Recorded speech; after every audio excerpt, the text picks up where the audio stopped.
پێشەوەی کە بچینە لای ڕێناز باسیەوەم کرد کە کەرتی کشتتوکاڵ لە هەرێمی کوردستانە گرنگێکی زۆری پێدرێ و وەزارەتی کشتتوکاڵ و سەرچاوەکانی ئاویش چەندین ساڵە پلانی گەورە و تۆکمەی هەیە بۆم کردە.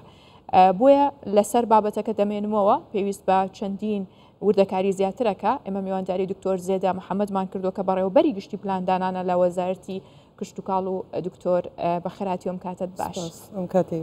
زۆر سپاس. دکتۆرە بەڕێوەبەرەتی یاخود بەڕێوەبەرەتیەکانی سەر بە کشتتوکاڵ و وەزارەتی کشتتوکاڵیش بە گشتی هەمووان چەندین ساڵە کار بۆواکەن کە کەرتی کشتتوکاڵ لە هەرێمی کوردستانە بەرەو پێش بچێت. پلانەکان بەکوێ گەیشتون و نوێترین پلانتان چییە؟ چۆن ینی برەو بەو پلانانادەن بە چه میکانزمێک تا ئەم کەرتە بەرەو پێش بچێت و ئەو ئامانجی کە دانراوە لەسەری و ببێتە سەرچاوێکی گرنگی داهات بۆ هەرێمی کوردستان بەکوێ گەیشتووە؟ بەڵێ سپاس. من هەر بۆ درێژەی راپۆرتەکەی ڕێناسخان ئاماژە بەوە دەدەم کە باشترین شت بۆ ئەوەی کە لە کەرتی کشتتوکاڵیش پێش بکەوین بە دیجیتالکردنی داتای فەلاح و بابەتە کشتتوکاڵیەکانە هەر لەو ینی تۆزێک لەبەرشتێکی باش.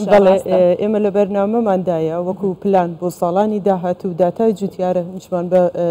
دیجیتالی بکەین بۆ ئەوەی کە بتوانین هەم پارێزگاری لە بەرهەمی ناوخۆ بکەین بەپێی یاسای ژمارە 4 ساڵی 2008 کە یاسای پەرەپێدان و پاراستنی بەروبوومی کشتتوکاڵیە و هەروەها یاسایەکی نوێمان هەیە یاسای ژمارە 2 ساڵی 2021 پاراستنی بەرهەمی ناوخۆ بە کشتتوکاڵی و پیشەسازیەوە و باشترین شت بۆ پەیڕەوکردنی بۆ جێبەجێکردنی ئەو یاسای ئەوەیە کە داتای هەم بازرگانان هەم جوتیارانمان ئێمە بە دیجیتاڵی بکەین. وەکو بابڵی وەزارەتی کشتتوکاڵ ئاماژەتان پێدا بە هەندێک داتا کە خۆشببختانە کۆتا داتای ڕوبەری چێنراوی دێمی و ئاوی ئەوە بوو کە بەپێی راپۆرتی سەتەلایتی دەستەی ئاماری هەرێم لاند یوزلند کاڤێر کە ئێمە دەتوانین بڵێن ئەو داتانە ڕاستە و نزیکە لە واقعەوە کە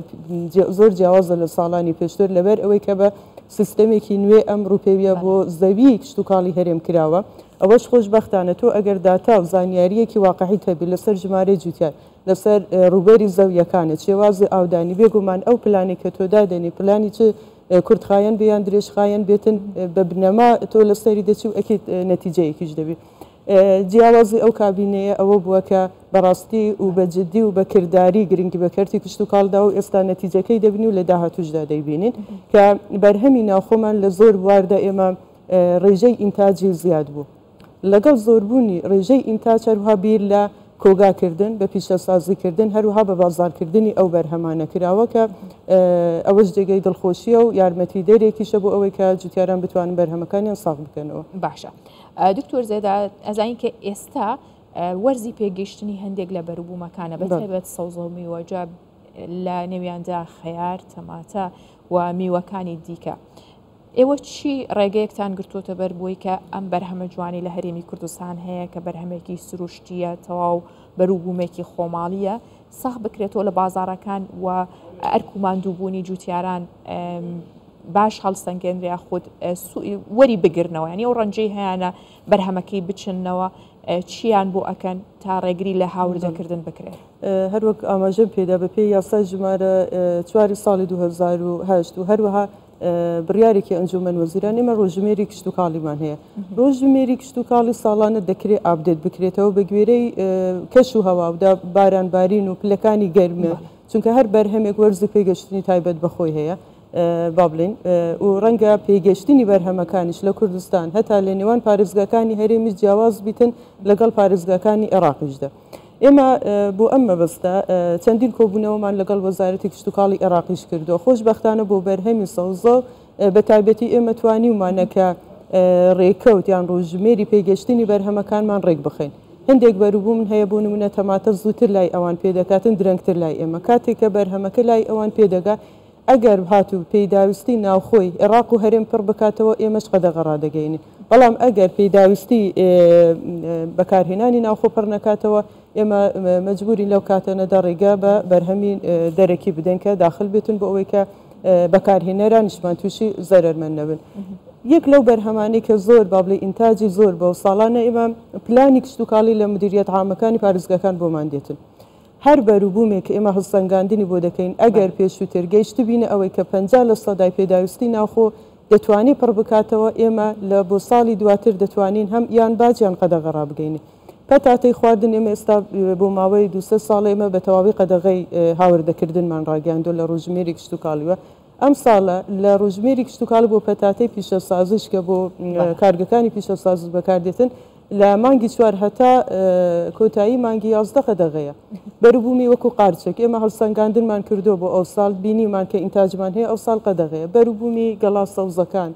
گەڵاییەکان ئەوانش ینی باشە دکتۆرە ئێوە هەوڵتان ناوە لە ڕێگەی ئەم هەم لە ڕێگەی یاساوە هەم لە ڕێگەی هەماهەنگیان و ڕۆژمێرەکەش ڕێگری لە هاوردەکردنیان بەروبوومانە بکرێت بەڵام جوتیاران خۆیان ئەڵێن کە ئەمان هەرنیگەرانن لەوەی ئەبینی ئێمە لە بازارەکان ئابینین بەرهەمی دەرەکی هەیە تەماتە و پەتاتەی تورکیا و ئێران زۆر جارە بینین ئێوە بۆ ئەمە چ چاودێریەکتان داناوە هەماهەنگیتان لەگەڵ کام وەزارەت هەیە بۆی کە ڕێگری بکرێت لە قاچەخێنانی ئەو بەرهەمانە؟ ینی بەڕاستی من دەڵێم خۆشبەختانە وەزارەتەکان هەماهەنگن لەگەڵمان بە تایبەتی وەزارەتی دارایی و ئابووری و بازرگانی کە ئێمە بەیەکەوە ئەو پلانی کشت و کاڵیە جێبەجێ دەکەین لە ڕووی بە بازارکردن دانانی باجیان قەدەغە. بەڵام ئەوەی جێی داخە ئەوەیە کە ئێمە ناتوانین سنوورەکانمان بەتەوەی لەبەر ئەوەی چه هەرێم چه عێراق سنوورێکی فراوانی هەیە لەگەڵ وڵاتانی دراوسێ کە بەروبوونمەکانی ئێمە چەندیش زۆر بیتن هەندێک بازرگان هەنە کە بۆ بەرژەوەندی خۆیان بەروبووم بە شێوەیەکی با بڵێن ڕێگە پێ نەدرا و وەردەگرتنی مۆڵەت لە وەزارەتمان دەچن هاوردەی دەکەن. ئەم بابەتە زیاتر دەتوانین بڵێن بۆ بەروبوومی ئاژەڵی بە تایبەتی هێلکەی خواردن و مریشک ئێمە لە ڕۆژمێری کشت و کاڵی هێلکەی خواردن قەدەغەمان ڕاگەاندووە بەڵام بەداخەوە زۆر جار لەلایەن حکوومەتی عێراقیشەوە گلەی ئەوەمان لێ دەکرێت کە لە سنوورێکی دیاریکرا ئەم بابەتە داخلی هەرێم دەکریان هەتا لە سنوورەکانی خۆشیان ئێمە ناتوانین بڵێن ئەوان سنووریان نییە ئەم بابەتانە لەوێ داخل ناکرێتن. ئێمە پەیوەندیمان لەگەڵ وەزارەتی ناوخۆ هەیە بەڵام دیارە ینی بابەتی کۆنتترۆلکردنی مەرزەکان ینی پێویستە دەستگاکانی ئەمنی و تەداخل بکەن بەدەر لە دەسەڵاتی وەزارەتمانە بەڵام ئەوەی کە پەیوەندی بە وەزارەتمانەوە هەبێتن ئێمە هەموو ڕێکارە یاسایی و بابلەی کردارەکانمان گرتوتە بەر. ڕاستە دکتۆرە هەڵبەت دوجاریش ئەکوێت سەر بەرپرسیارەتی تاک لە هەرێمی کوردستانە تا چەند بەرپرسیارە لەوەی کە بەروبوومی خۆماڵی بە هەند بزانێت یاخود کاچێتە بازارەوە دەست بێت بۆ کڕینی بەرهەمێکی خۆماڵی نەکچاوی لە بەرهەمە هاوردەکە بێت یاخود هەموو بازرگانانیش بەگشتی. ئەمەوەکو دەرفەتێک دوایین پرسیارت لێ بکەم لەسەر بەروبوومی ئەم ساڵی دانەوێڵە و بە تایبەتگەنم لە هەرێمی کوردستانە ئاستەکەی چۆنە و یاخود با بڵێن ئەو ڕێژەی کە وەرەگیرێت چەندێکە بێت. بەڵێ پرسیارێکی بەجێ بوو لەبەرەوە ئێمە بۆ ماوەیەکی دوور و درێژە وەکو بەڕێبەراتی گشتی پلاندانان لە وەزارەتی کشت و کاڵ لەگەڵ بەڕێبەراتی گشتی پلاندانانی وەزارەت کشت و کاڵی عێراق لە ڕووی تەکنیکی و زانستیەوە پلانی خۆمان ئامادە کردو و دراسەمان کردو چەندین لجانی بە دوواداچوونیشمان پێکێناوە لە کۆتایی شت ئەوە بوو کە ڕوپێویەکی سەتەلایتیمان ئەنجام تەنها بۆ بەروبوومی گەنمی ئەو ساڵی هەرێم لەسەر فەرمانی جەنابی سەرۆکی حکوومەت بوو بێگومان ئەم فەرمانە لەسەرووە بۆمان هات ینی لەبەر گرنگیدانی جەنابیان بەو بابەتە و خەمی جوتیاران ئێستا لە ڕووی داتا و زانیاریەوە وەزارەتمان ئامادەکاری تەواوی کردووە ئینشاڵڵا دووشەمی داهاتوو کۆبوونەوەی لیژنەی 57 کە من خۆم ئەندام لەو لیژنەیە ئەنجام دەدرێت لە وەزارەت لەوێ بڕیار دەدرێتن چەند بڕی گەنمی جوتیارانی هەرێم وەردەگیرێت بەرهەمی دانەوێڵی ئەم ساڵ جیاواز لە ساڵانی پێشوو هەم بارانی باشبوو و هەم جوتیار لەبەر نرخەکە یعنی ڕووی لە چاندنی گەنم کردو بەرهەمێکی یەکجار زۆرمان دەبێت یعنی زیاتر لە ملیۆنێک و نیو تەن ڕەنگە ینی تەوەقعاتمان ئەوەیە ئێمە با بڵێ وەحد بە جوتیارانمان دەدەین لەسەر فەرمانی جەنابی سەرۆکی حکوومەت کە داتا و زانیاری خۆمان هەموو ئابدێت کردو بە نوێترین تەکنۆلۆژیای سەردەم ئێمە دەچینە گفتوگۆ لەگەڵ وەزارەتی کشت و کاڵی عێراق بە تایبەتی لیژنەی 57 کە جەنابی وەزیری کشت و کاڵ ئەم ساڵ خۆی جیاواز لە ساڵانی دیکە دەیەوێت ئامادەی ئەو کۆبوونەوەی بێتن ئێمە دەمانەوێت ئەو مەربەستە تێک بشکێنین کە ساڵانە ڕێژەیەکی کەم گەنم بۆ هەرێم دادەنرا پار وەکو خەتوەی یەکەم لەسەر فەرمانی جەنابیان کە تەداخلیان کرد توانرا هەموو ئەو ڕەکەمەی کە 300,000 بوو بگەینینە 500,000 بەڵام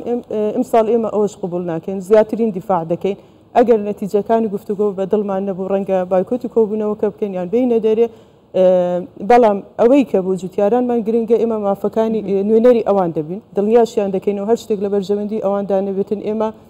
تەوقع لەسەر هیچ شتێک ناکەین و نەتیجەی کۆبوونەوەش بە ڕاشکاوی بۆیان ڕوون دەکەینەوە کە چۆنە بابەت. دکتۆرە زێدا محەممەد بەڕێوەبەری گشتی پلاندانان لە وەزارەتی کشت و کاڵ لەگەڵمان بێ سپاس بۆیەوە بەخێر هاتن. سپاس بۆیەوە.